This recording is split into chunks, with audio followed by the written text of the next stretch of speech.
This content is for kids. It's not for kids. Isn't that what I said? No, it's not for kids. If you are 13 years or younger, this is not for you.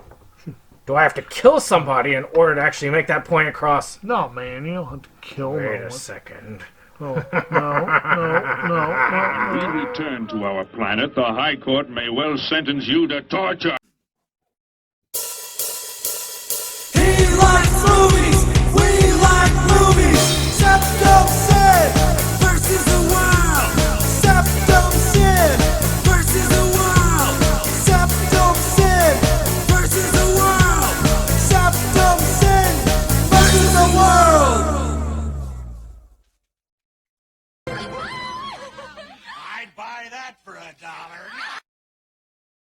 Greetings everyone and welcome to another episode of SeptumSin vs. the World. I'm SeptumSin and today we are showing you what I got. Show me what you got. I want to see what you got. Oh boy. That was a weird way to say it. Any case, let's get going with some stuff. I got a lot of cool stuff here, also in the S's. Well, we're going to be in the S's for months to come. But we are going to hit it right. We're going to hit it off, and we're going to do it as it's needed to be done. So let's go ahead and take a look at what we can show off. These cats, I swear. We are going to show off quite a few fun things. So the first thing is from the sleeves box, the now deceased sleeves box, I guess you could say. I used to know them primarily because I liked a lot of Phil Hartman stuff, and Sleeves Box sold a lot of Phil Hartman stuff, so that was just how it was. But that is, well, the Sleeves Box, which is a series. It's a web series. There we go. Take a look at that bad boy. Let's talk about what this is about. The sad thing is, I really want to get to this where I'm talking about a lot of stuff I've seen, but a lot of the pickups I haven't seen, so unfortunately I gotta just read it. So, the Sleeves Box is a web series that features top 5 lists to a number of topics associated with horror, sci-fi, cult, and exploitation films. So, a lot of stuff. This is kind of like a YouTube type thing, like like top 5 channels, you know. I'm not going to say which ones because I don't want to drive traffic to the content farms, but I mean, you know, might be fun to see. So, Sleeves Box. Alright, next up we have Sleep Dealer. Now, I used to have this on DVD, but I went ahead and upgraded this to Blu-ray, which is Plug Into the American Dream. Now, this is one I got originally when one of the blockbusters was dying, and I wanted to get it refit. Actually, no, I am wrong. This is the original one I got from that dying blockbuster, which tells you how long ago I got this. And I haven't actually had time to show it off, because you can see, like, this case, for instance, this is a bot case for this. I transferred it from the long box and then the little Blu-ray thing because it's a Blu-ray, so I went ahead and I transferred it over. This is a sci-fi one. Let's see here. It's Memo Cruz has always dreamed of leaving his tiny village and heading north to the big cities on the border. But when the bizarre tragedy strikes, he is forced to go on a run. Memo discovers a brave new world far beyond his wildest dreams. The near future of Sleep Dealer is a world filled with killer drones, high-tech factories, and memory sellers, and a wild war against aqua terrorists. This is a Spanish language film, I think Mexican. And I remember liking it. I haven't seen it in a while. So here's an anime I bought. Crunchyroll. Back when they were Funimation. Ah! A cat. There you go. Alright. Sleepy Princess in the Demon Castle. I think half of these videos is me going, ah, cat! Cat ambush! Mostly Olivia, but sometimes Ozzy. So how hard could sleeping be? Pretty hard, depending. A charming hit from Studio Doga Kobo. Princess Cialis is stuck in a castle full of demons waiting to be rescued by a knight in shining armor. So what does she do? Take a nap. I don't know. I mean, it sounds interesting. It might have been one that was on a sale or something like that, and I was like, I can afford that. So that's probably where it came from.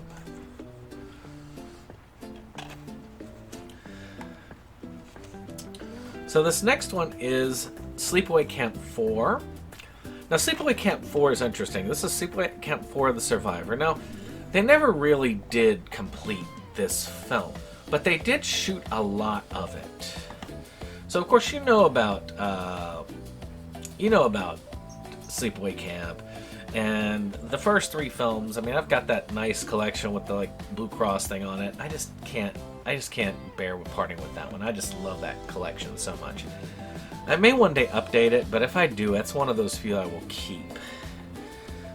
But this one compiles a lot of these scenes and tries to make a movie with it. It's somewhat successful. Somewhat. If you go in that box set, you can get like an incomplete version. This is a far more completed version of it. I mean, out of them, this is definitely the weakest entry in the series, including the kind of remake that they did later on. I wouldn't recommend it, but for completionists like myself, it's good to have that one. Alright, so this one is actually a fun one. So this is Slumber Party Massacre. Now, I have Slumber Party Massacre 1 and 2, the originals, but this is a remake that was done, I want to say, well, it was Shout Factory, but I saw it on Shudder first, and it was turned into more of a horror comedy, more tongue-in-cheek comedy. You got the driller killer, and you've got the girls who are trying to survive this. It was really well done, well acted, and had a lot of good commentary in it. That wasn't like heavy-handed, and I like that. I like one that's not heavy-handed, that just like really just has fun with that sort of commentary. Now here's one that has been in and out of my collection. I was thinking, do I sell it? Do I keep it? Do I sell it? Do I keep it? Do I sell it? Do I keep it? I finally decided to keep it, and therefore I'm finally going to say it's picking up. And that is Small Town Folk. Small Town Folk is one of those, one of those like bunch of people inbred, like crazy town folk going around killing you, eating you, the type of thing that they do.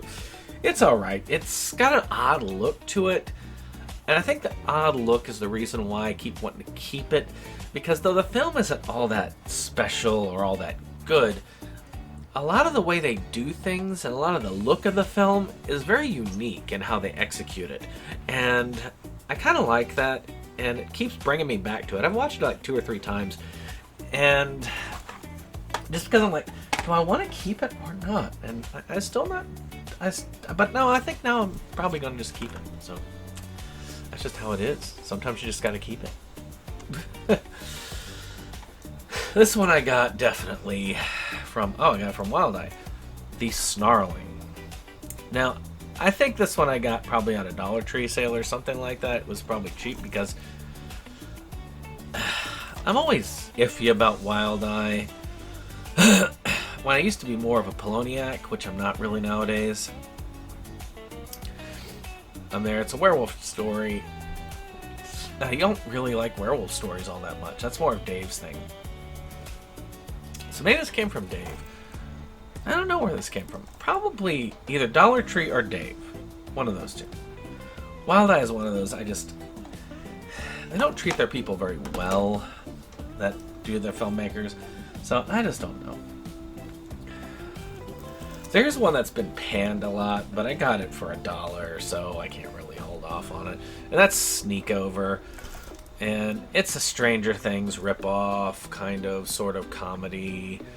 And I've heard that it's really bad, but I want to see for myself, because sometimes something can be really bad and still be really good at the same time, if you know what I mean. Know what I mean? Know what I mean? I would say I'll put the short in there, but when I get to editing this, who knows when? I don't know. I'm feeling like that with me being stopped up, but there's one called Snot Rocket and Super Detective. Now I got this one probably off of Right Stuff on sale for very cheap. I can almost guarantee it. From the director of Cromartie High and the movie and the Meatball Machine. Now that is an odd assortment of lists. I mean, where does that fall? In the like over-the-top strangeness and zany comedy of Cromartie, or the raunchy, bloody horror of Meatball Machine? That's quite a range right there. Before he started making popular, influential films in Japan. Alright, no, I'm just gonna move that. He spent his free time crafting his series that inspired whacked out and experimental vignettes, loaded with slapstick, galore, rock and roll, and juvenile sense of humor. These shot-on-video shorts introduced a then unknown Tak Sakaguchi versus in Death Trance, another group of oddballs to be thrown around.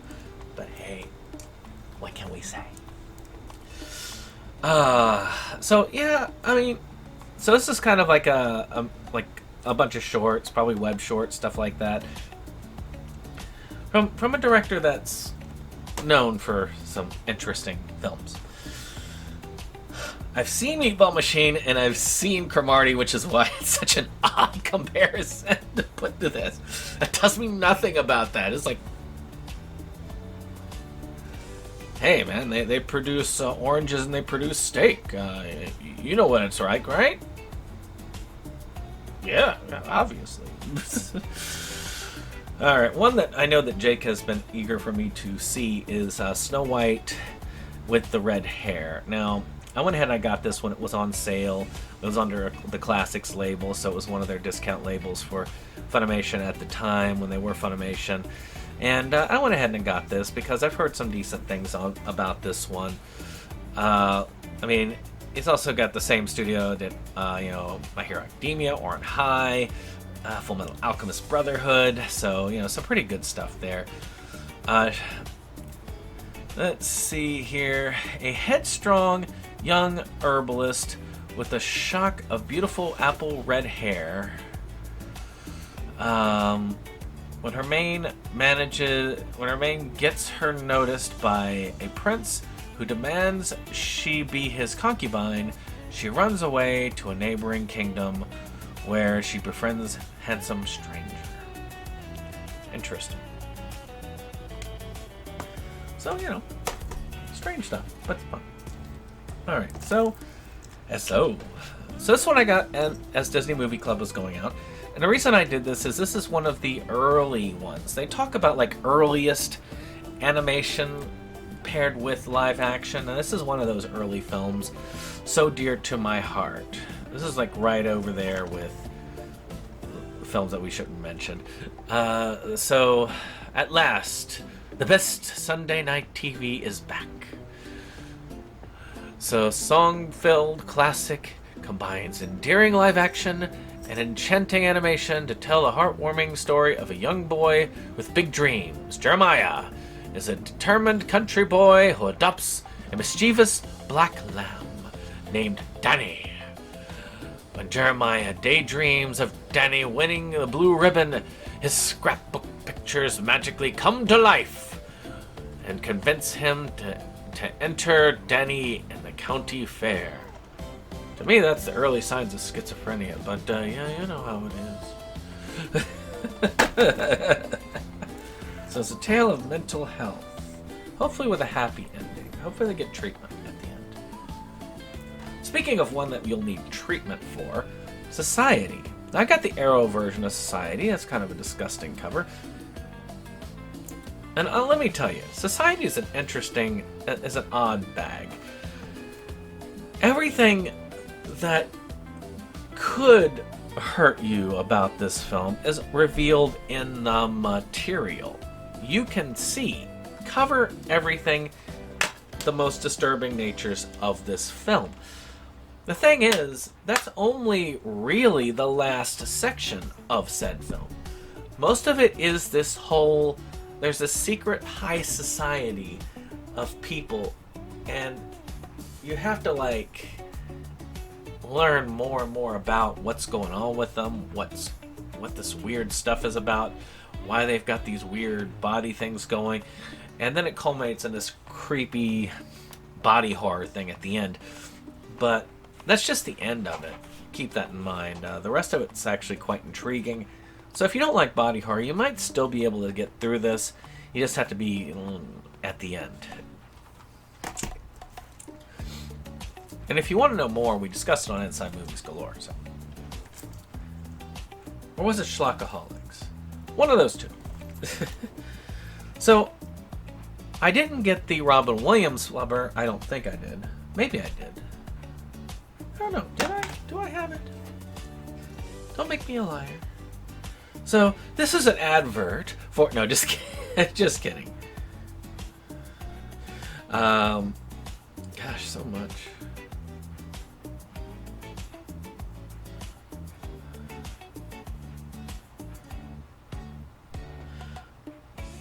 Alright, so let's see here. Do I have flubber? Yes, I do have flubber. Let's see, I make myself a liar. So, this is the actual film that they were remaking, which is Son of Flubber. Actually, no, this is the, I want to say, it could be the sequel? It feels lovable but hopelessly absent-minded professor. So I think it was the absent-minded professor that was the original. Bounces back in the classic Disney film, the hilarious new mishaps when he experiments with an amazing byproducts of his startling anti-gravity substance, flubber. Yeah, so it's the first appearance of flubber, but not the first appearance of the absent-minded professor. I've never seen the original. I've never seen the absent-minded professor. I know I'm a horrible person, but what can you say? I didn't grow up with Disney as a kid as much as a lot of people did. I did have some growing up with Disney. I mean, keep in mind, when I was younger, we were kind of poor-ish growing up, and around my mid-single digits, we did get a satellite dish. My father was obsessed with that. Then I got access to Disney Channel. I did get to see some of those things, and then, but we're talking like 80s, early 90s Disney. So. And then Disney was cut off because of that, and then I was far more of a Nick kid when I did get access. All right, so I went ahead and upgraded a lot of these, and this is Son of the Pink Panther. This is kind of a newer one, newish one, 93. With Blake Edwards and Roberto Benigni. If you know him from Life is Beautiful, if you know that one. It's a difficult film, but it's a good film about the Holocaust. This one is not so good, but still, I like the Pink Panther movies. Eventually, I want to upgrade them all to Blu-ray, and I think they're all at Kino, so maybe in a Kino sale I might do it. I just have such a cool-looking collection of them. But I really need to upgrade them because they're all DVD. Alright, so I've only seen one of these films. I know. But I have seen only one of these films, and that is Sonic the Hedgehog. Now, this is apparently one of those movie series that has brought Jim Carrey out of retirement multiple times. Because he loves playing Dr. Robotnik. Or Eggman, or whatever. So, this is one of those... Essentially, if you've seen the movie Hop, you've seen Sonic the Hedgehog. It's essentially that whole, strange creature gets transferred to our world, fish out of water, hooks up with this human who kind of helps him get through things, and then you got the Dr. Robotnik character going forward. Now, this one, unlike Hop, did very well at the box office. And I'll admit, it was actually a good film. I did enjoy it. I haven't watched the other films, not because I don't want to, it's more because, if you haven't noticed, I have a lot of media. And I'm constantly watching media. I'm constantly watching stuff. But the problem is, I've got far more to watch than I have time. So it just gets away. So I do have the second film, which introduces Tails and Knuckles. I even have the Knuckles series.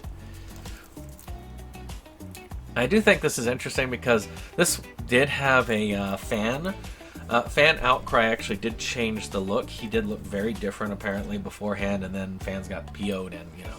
This one, of course, you had Shadow the Hedgehog. Again, Jim Carrey came out again for retirement for it. And Shadow is played by Keanu Reeves, because he's a fan, because Keanu Reeves is a big nerd himself.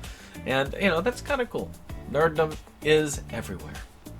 Well, I hope you've enjoyed this. If you did, hit that like button, hit subscribe, and share, and we'll see you on the next one. Bye-bye. SeptumSin versus the world. It's that place for all the boys and girls. You'll feel real safe, you'll feel real warm. It's a cozy place to ride out the storm. SeptumSin.